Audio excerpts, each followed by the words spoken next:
दोस्तों नमस्कार, जोहार। ही चलते हैं झारखंड की ताजा खबरों की ओर, लेकिन उससे पहले अगर आपने अभी तक इस चैनल को सब्सक्राइब नहीं किया तो कर लें, जिससे कि आपको झारखंड की ताजा खबर रोजाना मिलती रहे।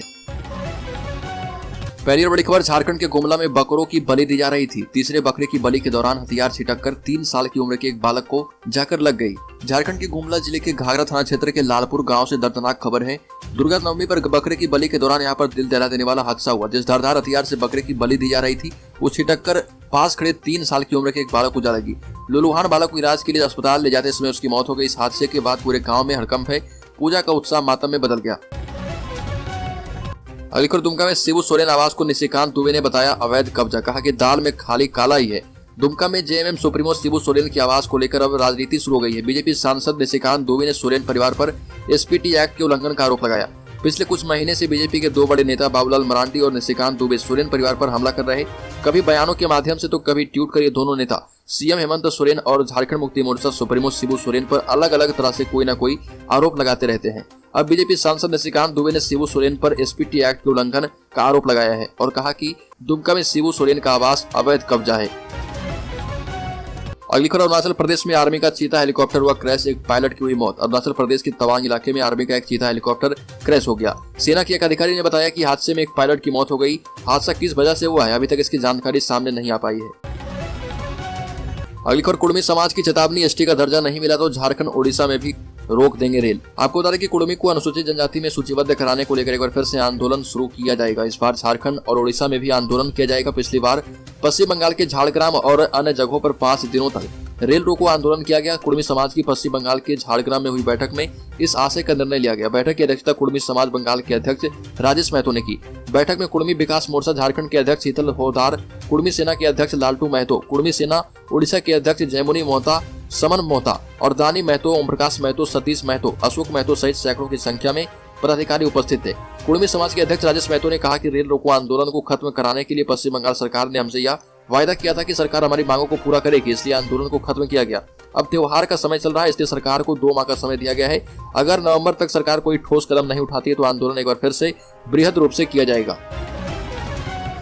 अगली खबर, एसटी में शामिल करने को लेकर कुड़मी समाज ने एक बार फिर से आंदोलन की चेतावनी दी है। उसमें आदिवासी समाज में काफी गुस्सा है। मांगों पर विचार नहीं होने पर वो झारखंड और ओडिशा में बृहद पैमाने पर आंदोलन की चेतावनी दे चुके हैं और झारखंड मुक्ति मोर्चा पर आदिवासी समाज इससे गुस्सा हो गया और झारखंड मुक्ति मोर्चा पर हमला बोलते हुए ये कहा कि कुड़मी महतो को एसटी में बनाने के मुद्दे के लिए वो सबसे अधिक दोषी है, क्योंकि इस पार्टी ने वोट के लालच एवं स्वार्थ के लिए कुड़मी महतो जाति को एसटी बनाने के लिए समर्थन देकर भड़काने का काम किया और इससे आदिवासियों का अधिकार छीन लिया जाएगा। आदिवासी सेंगल अभियान और पूर्व सांसद सालखन मुर्मू ने कहा कि झारखंड मुक्ति मोर्चा का यह फैसला आदिवासी विरोधी है और यह आदिवासियों के नरसंहार का रास्ता प्रशस्त करता है। सालखन मुर्मू ने कहा कि आदिवासियों के भोलेपन और राजनीतिक कुपोषण का बेजा फायदा उठाकर झारखंड मुक्ति मोर्चा आदिवासियों का ही सार्वत्रिक नुकसान कर रही है।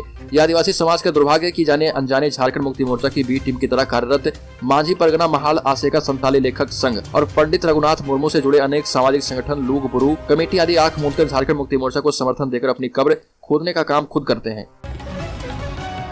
अगली खबर, झारखंड में 1932 लागू होने के बाद कांग्रेस एक बार फिर से मुखर हो चुकी है। कांग्रेस के झारखंड प्रभारी अविनाश पांडे ने झारखंड की अस्थानीयता पर 1932 के अलावा अन्य सर्वे को भी शामिल करने की मांग कर दी और ये कहा कि 1932 के बाद से भी लोग यहाँ पर रह रहे। 1954, 1964, 65, 1972, 1975 के भी सर्वे हैं, उसे जोड़े और ये प्रदेश कांग्रेस की ओर से आयोजित प्रदेश प्रतिनिधि सम्मेलन को संबोधित कर रहे थे। कांग्रेस प्रभारी अविनाश पांडे ने कहा कि 1932 की स्थानीयता को लेकर कुछ शंकाएं हैं, हमें उसका समाधान एवं सम्मान करना चाहिए। स्थानीयता को राजनीतिक खिलौना बनने नहीं दें, उचित नियम कानून बने ताकि समाज का कोई वर्ग और कोई भी परिवार इससे आहत ना हो। ये भी कांग्रेस के मंत्रियों एवं विधायकों से कहा गया कि इस पर समाज के हर वर्ग में और हर वर्ग के हित में बात को रखें। साथ ही ये भी कहा कि आज सब अच्छे काम चल रहे, जो लोग सरकार गिराने की कोशिश में थे वो विफल हो गए और सरकार को चाहिए कि 1932 के साथ साथ 1954, 1964, 65, 1972, 1975 के सर्वे को भी इसमें जोड़े। अगली खबर, डाक विभाग में जल्द ही 98,000 नौकरी का मौका। सरकारी नौकरी की तैयारी कर रहे युवाओं के लिए नौकरी के कई मौके आए हैं। अगर आप ग्रेजुएट हैं तो एसबीआई बैंक में पीओ के लिए अप्लाई कर सकते हैं और चंडीगढ़ हाउसिंग बोर्ड में फॉर्म भर सकते हैं। टीजीटी की तैयारी कर रहे युवाओं के लिए हरियाणा सरकार ने मौका दिया है। अगर 10वीं या 12वीं पास है तो फिर रेलवे में अप्लाई करें। इसके अलावा डाक विभाग में जल्द ही 98,000 नौकरियों की अधिसूचना जारी करने वाले हैं। किसी राज्य में कितनी नियुक्ति होगी इसका भी प्लान विभाग ने तैयार कर लिया है। इन सभी नौकरियों में क्या क्वालिफिकेशन चाहिए, फॉर्म कैसे भरें, सैलरी कितनी होगी, ये सभी जानकारी आप नजदीकी साइबर कैफे से प्राप्त कर सकते हैं। अगली खबर 15 जनवरी 2024 को होगा राम मंदिर का उद्घाटन। आईआईटी के 5 डायरेक्टर्स ने तैयार किया बेस। भरतपुर से आया है पिंक पत्थर। आपको बता दें कि न्यू निर्माण के लिए 5 आईआईटी डायरेक्टर्स की मीटिंग हुई और 6 एकड़ जमीन को पूरी तरह से चट्टान बना दिया गया है। कंक्रीट पत्थर की पाउडर और मात्र 2.5% सीमेंट से बनाया गया है राम मंदिर। साथ ही आपको बता दें कि राम मंदिर में एक भी लोहा का प्रयोग नहीं किया गया है, पूरी तरह से पत्थर का इस्तेमाल किया गया है। अगली खबर देवघर के बलिया चौकी के समीप युवक की गोली मारकर हत्या। झारखंड के देवघर में एक युवक की गोली मारकर हत्या कर दी गई। मृतक का नाम टिंकू टूरी बताया गया। महानवमी के दिन बाबा नगरी में गोलीबारी की घटना हुई। जिले के कुंडा थाना इलाके के बलिया चौकी में हुई गोलीबारी में युवक की मौत हो गई। अगली खबर विधायक कैश कांड से जुड़े मामले में सीआईडी बंगाल ने नए खुलासे किए हैं। दावा किया गया कि 20 जुलाई को इरफान अंसारी और राजेश कच्छप गुवाहाटी गए थे। 21 जुलाई को वहां से लौटने के बाद दोनों ने कोलकाता में शेयर ट्रेडर महेश अग्रवाल से 75 लाख रुपए लिए थे। इसके बाद रांची लौट आए थे। सीआईडी बंगाल को पहली खेप पे 75 लाख लेने से जुड़े साक्ष्य मिले हैं। सीसीटीवी फुटेज भी बरामद किए गए हैं। दूसरी बार 30 जुलाई को इरफान, राजेश कच्छप एवं नमन बिक्सल कोंगाड़ी ने 49 लाख रुपए महेंद्र के यहाँ से लिए। इसके बाद वो जांच में पकड़े गए। आपको बता दें कि सीआईडी की टीम गिरफ्तारी के बाद तीनों विधायकों से रिमांड कर पूछताछ कर रही है। अगली खबर झारखंड में सभी विभागों में प्रमोशन पर रोक। हाईकोर्ट ने डीजीपी से भी मांगा जवाब। झारखंड हाईकोर्ट ने राज्य के सभी विभागों में दी जाने वाली पदोन्नति पर रोक लगा दी है। कोर्ट ने इस मामले में कार्मिक विभाग और डीजीपी को जवाब दाखिल करने का निर्देश दिया है। जस्टिस डॉक्टर एस एन पाठक की कोर्ट ने श्रीकांत दुबे और अन्य की याचिका पर सुनवाई करते हुए निर्देश दिया। कोर्ट ने प्रोन्नति के संबंध में कार्मिक विभाग के 3 जून 2022 और डीजीपी के 23 जून 2022 के उस आदेश पर भी रोक लगा दी है, जिसमें प्रोन्नति प्रक्रिया शुरू करने का निर्देश दिया गया। प्रार्थियों की ओर से पक्ष रखते हुए अधिवक्ता दिवाकर उपाध्याय ने अदालत को बताया कि प्रार्थी पुलिस विभाग में एसआई है और इनके एसआई में प्रमोशन के लिए डीजीपी ने आदेश जारी किया है। डीजीपी ने यह आदेश कार्मिक विभाग के आदेश के आलोक में जारी किया। डीजीपी ने अपने आदेश में एसआई से एसआई में प्रोन्नति प्रक्रिया शुरू करने के लिए कहा है। इस पर कहा गया कि एससी एसटी को वैसे उम्मीदवार जो प्रोन्नति के लायक हैं उन्हें भी सामान्य श्रेणी में प्रोन्नति दी जाएगी। हालांकि इस तरह के सभी प्रमोशन पर झारखंड हाईकोर्ट ने रोक लगा दिया है। अगली खबर गिरिडीह जिला में बारिश की चेतावनी, मेघ गर्जन और वज्रपात की भी आशंका। आपको बता दें कि मौसम केंद्र रांची ने गिरिडीह जिला में कुछ स्थानों पर बारिश की चेतावनी जारी की है। केंद्र की ओर से कहा गया कि कहीं कहीं हल्के से मध्यम दर्जे की वर्षा हो सकती है। इस दौरान मेघ गर्जन और वज्रपात होने की भी प्रबल आशंका है। अगली खबर राजधानी रांची में रावण वध की तैयारी कर ली गई। दशहरा के दिन झारखंड के मुख्यमंत्री हेमंत सोरेन रावण का वध करेंगे। रांची के मोराबादी मैदान में पहली बार रावण कुछ खास नजर आएगा। यहाँ पर इस बार रावण को नए अंदाज में बनाया गया है। जैसे मुख्यमंत्री हेमंत सोरेन उसका वध करेंगे, उनके सिर से 3 रंगों का फवारा निकलता दिखेगा। यही नहीं, उसकी नाभि से चक्री फटाके फूटेंगे। आयोजकों ने इस बार नए अंदाज में रावण को पेश करने की योजना तैयार की है। कोरोना काल के बाद यह पहला अवसर होगा जब इतने बड़े उत्साह के साथ रावण वध किया जाएगा। अगली खबर झारखंड के पलामू जिले के बिश्रामपुर थाना क्षेत्र में जन वितरण दुकानदार की अपराधियों ने गोली मारकर हत्या कर दी। मृतक की शिनाख्त शिवनाथ राम के रूप में हुई है। नौगड़ा ओपी क्षेत्र स्थित चमौनी टाड़ गांव के निवासी थे। पीडीएस डीलर के रूप में इलाके में चर्चित थे। उनकी हत्या अपराधियों ने क्यों की, इस बारे में अब तक कोई खुलासा नहीं किया गया है। पुलिस मामले की जांच में लग चुकी है। अगली खबर भारत में पोप के राजदूत आर्क बिशप लियोपोल्डो गिरेली पहली बार झारखंड के दौरे पर आ रहे। लातेहार जिले के महुआ टाड़ में आयोजित कार्यक्रम में भाग लेंगे। वह यहाँ पर ईसाई धर्म के लोगों को संबोधित करेंगे। उनके आगमन को लेकर ईसाई समुदाय के द्वारा तैयारियां की जा रही है। झारखंड में उनके भव्य स्वागत की तैयारी की गई और इस कार्यक्रम को ईसाई धर्म के प्रचार प्रसार के रूप में देखा जा रहा। हालांकि उनके कार्यक्रम की रूपरेखा अभी तक सार्वजनिक नहीं हुई। अगली खबर जेसीए स्टेडियम में 9 अक्टूबर को भारत साउथ अफ्रीका का वनडे मैच होना है। जेसीए प्रबंधन ने जोर शोर से तैयारियां शुरू कर दी है। सभी प्रवेश द्वार पर बांस की बैरिकेडिंग का काम शुरू कर दिया गया है। स्टेडियम के अंदर पिच बनाने से लेकर दर्शक दीर्घा की साफ सफाई जारी है।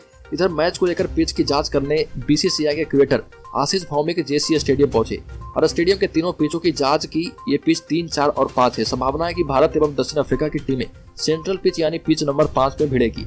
मौसम विभाग का भी पूर्वानुमान है कि 9 अक्टूबर को मैच के दिन राज्य के कुछ इलाके में बारिश की संभावना है।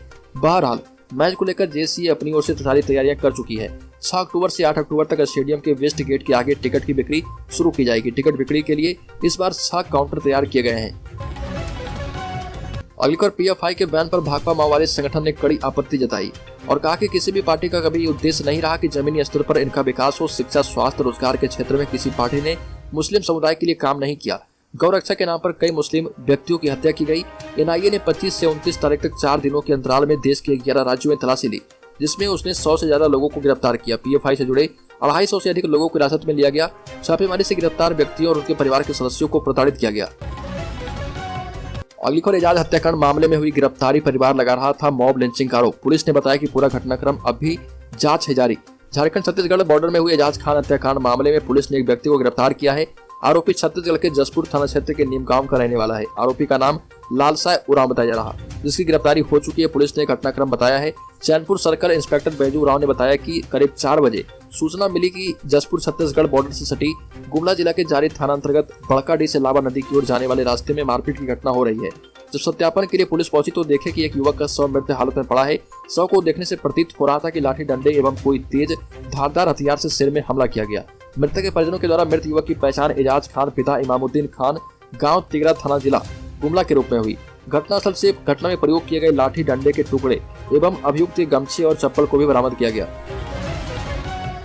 अगले 12 अक्टूबर से हेमंत सरकार होगी आपके द्वार। झारखंड सरकार 12 अक्टूबर से आपकी योजना आपकी सरकार आपके द्वार कार्यक्रम शुरू कर चुकी है और इस योजना के नाम से ही जाहिर है सरकार जनता की योजनाओं का लाभ देने के लिए उनके घर तक पहुंचेगी। यह पहली बार नहीं, सरकार ने इससे पहले भी आपके अधिकार आपकी सरकार आपके द्वार कार्यक्रम का सफल आयोजन किया था, जिसमें लोगों की समस्या और योजनाओं को लेकर सरकार ने एक बृहद कार्यक्रम चलाया था। झारखंड में हेमंत सरकार के 3 साल पूरा होने के मौके पर यह बृहद आयोजन किया जा रहा। कार्यक्रम 12 अक्टूबर से शुरू किया जाएगा और 14 नवंबर तक चलेगा। इसे 2 चरणों में आयोजित किया जाएगा। पहला चरण 12 से 22 अक्टूबर तक और दूसरा चरण 1 से 14 नवंबर तक किया जाएगा। इस आयोजन के माध्यम से सरकार आपकी योजना आपकी सरकार आपके द्वारा कार्यक्रम के तहत पंचायत स्तर पर शिविरों का आयोजन किया जाएगा। राज्य सरकार की ओर से लोक कल्याणकारी योजनाओं को ग्रामीणों के बीच रखा जाएगा। शिविर से ही आम लोगों की समस्याओं को दूर करने की कोशिश की जाएगी।